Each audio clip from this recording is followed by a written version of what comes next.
Across the Spider-Verse is just around the corner, and initial reactions to the film have dropped on the internet. Now, full reviews are embargoed for a few more days, but people have been able to tweet out what they felt about the film, so let's see what they had to say.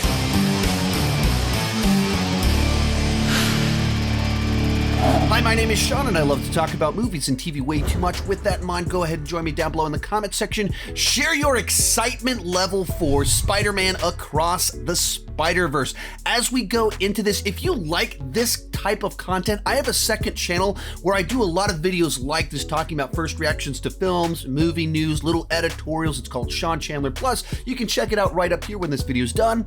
And let's get started looking at those reactions. To make this list, I just went over to Twitter and just started screen capping all the reactions that I saw when they started to drop. And then I went over to a couple articles that was also kind of compiling them together a little bit to find some people that maybe were outside of my normal network of people.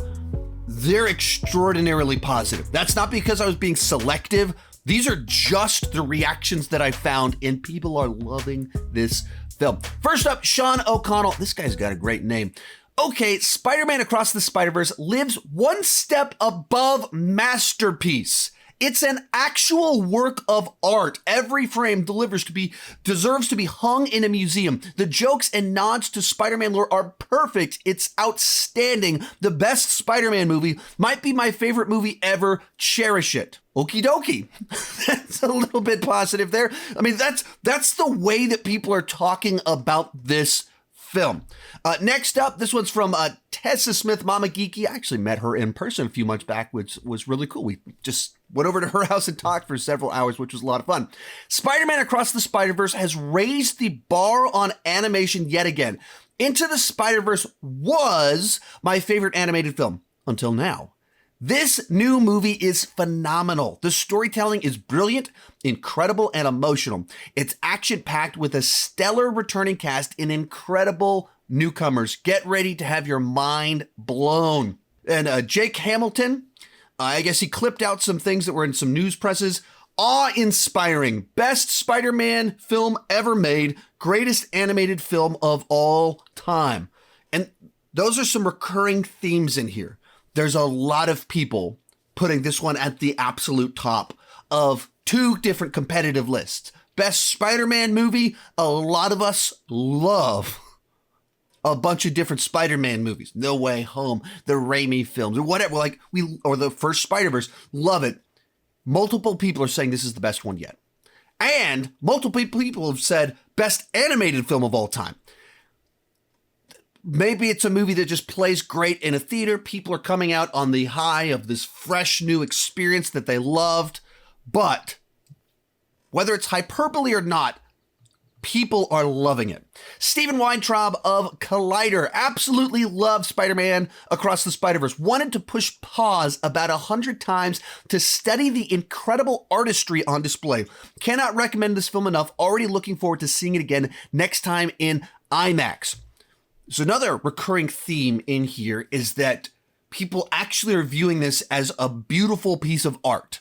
Of like, I just wanted to pause it. I wanted to be able to look at these frames and see everything that's in there because they're just so wonderfully composed. And that's not the type of praise you normally hear for an animated film. Even if people praise the animation or the visual style, it's not this type where they're talking about the artistry or saying it's above masterpiece or something like that, where it's a work of art. You don't normally get this type of description of an animated film, particularly not a mainstream popcorn superhero comic book film. Next up, Coy Jandro, another people that I met. Another person that I'd met over the last couple of months. We were at MegaCon together. That was a lot of fun. And this guy's a comic book lover. Said this: best Spider-Man movie ever made comes out next week. Across the Spider-Verse transcends comics, movies, words. I am overwhelmed with emotion. I am enamored. I'm the happiest I have ever been as a Spider-Man fan. Wow. He continues on and says, Across the Spider-Verse is the reason I love comics. It's hugely impactful. It can only be truly be told in this medium. It's drama and comedy and action spectacle with the most heart I can imagine put into 2 hours. Call me hyperbolic, one of the best films I've ever experienced.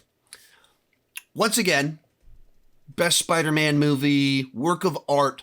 And here's a sentence that I actually really enjoyed here. It can only truly be told in this medium. See, every type of story, every storytelling medium, books, comic books, movies, TV, they all have unique strengths and weaknesses. And there's certain films, certain books, certain comic books that just take that storytelling medium and do something special with it and push it to its boundaries and tell something in a way that only can be told in that medium. And he's describing this film as uniquely a story that can only be told in this animated film format. You have my attention. Andrew Salazar, Across the Spider-Verse is yet another milestone for animation. Yes, it's gorgeous and visually mind-blowing, but this sequel surpasses the first for always putting Miles and his family front and center. Spider-Gwen also rightfully steps deeper into the spotlight, co-owning the film. Tyler Tompkins, a friend of mine, I was lucky enough to see Spider-Man Across the Spider-Verse earlier this year. As a die-hard Raimi defender, this is the only Spider movie that comes close to topping the OG trilogy. One of the best movies I've ever seen. Once again, just another guy that lifelong Raimi fan, grew up on those movies, and he watched this and I went, this is actually up there with the Raimi films. And once again, one of the best animated movies of all time. Whatever this film does with animation, it's special. Mara Eakin, Spider-Man Across the Spider-Verse is excellent. Every frame is beautiful. Made me want to freeze time so I could take a look at it more. Plus, there are very funny surprises that I liked a lot. Once again, that sort of language of the individual frames, the individual images are special. That you just want to look at them and figure out all the layers to what you're seeing and marvel at the animation artistry on display. Once again, a person praising it on that level. Greg Alba, another person that I met earlier this year, which was once again I've had a really cool 2023, and apparently it's going to get even better when I'm able to see Spider-Man Across the Spider-Verse in a couple of days. After watching Spider-Man Across the Spider-Verse, holy didn't want it to end. No amount of trailer footage prepares you for this. Avoid spoilers as much as you can. Now, Greg is definitely a very energetic, excitable guy. I've read tons and tons and tons of his reactions coming out of movies. They normally don't have that buzz of just like expletives and like you're not prepared for what you're about to experience. Eric Davis, hands down, Across the Spider-Verse is the real deal. Visually, unlike anything you will see in theaters this year. It very much feels like the Back to the Future 2 of the series, a middle chapter that's weird and funky and shocking, but also the ultimate Spider-Man experience. It rocks. So it adds a little bit more kind of dynamics into the discussion being had, where he talks about this idea that it's kind of like the Back to the Future 2 of the series. I'm not sure if the next comments that I pulled up on here have the language or not, but people are describing this one as darker than they were expecting, tons of emotion. And if you know what Back to the Future 2 is, the timeline gets broken, it gets really dark. There's a desperation to try and save the day, to save the timeline as we know it. And that's kind of the way that he's describing this movie, which that's where I thought this was going. That's where the teasers indicated it was going. There's hints of some dark stuff in there. And the first movie has the death of Spider-Man. So if the death of Spider-Man isn't dark enough, and we got to go a little bit darker than that, and his uncle, like we got to go darker than killing Spider-Man and his uncle. Where's this thing going? Brian David, Spider-Man Across the Spider-Verse is yet another resounding win for Lord and Miller produced universe. Haley Steinfeld really comes into her own as Gwen Stacy, and her scenes with Shea Wingham's Captain Stacy are truly special. Here it is. It's darker and sadder than I expected it, but necessary. So it's not just superfluous, like dark stuff. It's not just being manipulative. It's necessary for this story to go somewhere darker, deeper, more emotional. And that's really what you want from a sequel. You go bigger, but also deeper. And when you're able to pull that off, which every one of these is indicating they absolutely pulled it off, you can have something really special. Drew Taylor, Spider-Man Across the Spider-Verse is a stunning achievement. Yes, it's visually dazzling. With expansive, expressive new realms, Gwen's world is my favorite. But the movie's real superpower is its emotional depth and its beautiful, melancholic tone. I love this movie so much. Once again, on that idea of there's big emotions here. It's not just spectacle. It's not just fan service. This is a beautiful work of art telling a deep story that also is a love letter for Spider-Man fans. It's like this movie's got it all. And one final review on here, and this is the one that I found that wasn't glowing positive. The counterbalance to everything that I've said thus far is, as much as I wanted to love Spider-Man Across the Spider-Verse, it fails to come close to where the original is for me. Mainly due to the fact that it prioritizes fan service over a strong story. It truly feels like the first entry in a two-part story and gets predictable as it ends. That's the one negative that I found. And I actually didn't even realize that I thought every single one of them was positive until I was like kind of putting these on the screen and prepping my notes and everything. I went, oh, there's one in there that's not particularly positive. Okay, good. There's a little bit of a counterbalance to people calling it the greatest thing of all time. And let's even dive into what their issue is. Doesn't come close to the original, but right off the bat, that's not even a negative thing. That doesn't mean it's a bad film, because most of us have Into the Spider-Verse way up there. It's a beloved film, so not matching it can still be a good film. Because it prioritizes fan service over strong story.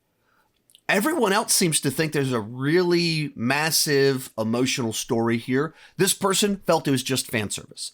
And you can see the trailers, and obviously this is a movie that has a whole lot of, hey, look who it is, hey, look who it is. You know, Greg is telling us avoid all spoilers because there's some shocking stuff in here, probably some incredible moments where it goes into some sort of fan servicey Spider-Mans we've seen before that are going to blow our minds, that are just put huge grins on our face. For this person, all of that, all of the cameos, all of the different Spider people blocked the story, covered it up. Then they say, truly feels like the first entry in a two-part story, and it gets predictable at the end. It is the first part of a two-part story. It is that. Even a couple reactions up, someone said it's like the Back to the Future 2, which was part one of a two-part story. This is part one of a two-part story. They even announced the title originally as Across the Spider-Verse Part 1, and then when the second trailer dropped, it was switched to, Beyond the Spider-Verse. Like, this was like actually marketed for a period of time as part 1 of 2. And maybe there was some statement from the director saying, hey, it's supposed to be a standalone story, that in some regard this person didn't take it that way. Everyone else besides this one person glowing about it. But this is also to say, almost everyone is losing their minds over it. Some people, the fan service is too much and that it doesn't come to the most satisfying of resolutions. That's it. Those are the reactions that I saw to the film. As someone that already had this way up there as one of my most anticipated of the year, these reactions are like, I'm like, should I get off the internet for the next 3 days before I see the film to make sure nothing gets spoiled for me? Like, what do I need to do to keep myself safe from the internet? That's how excited I am about this film and not wanting it spoiled, but I just can't wait to check it out. Sounds like it's absolutely astounding. Anyway, I can't wait to check this film out when I'm able to see it in just a few days. I'll let you know what I thought about it.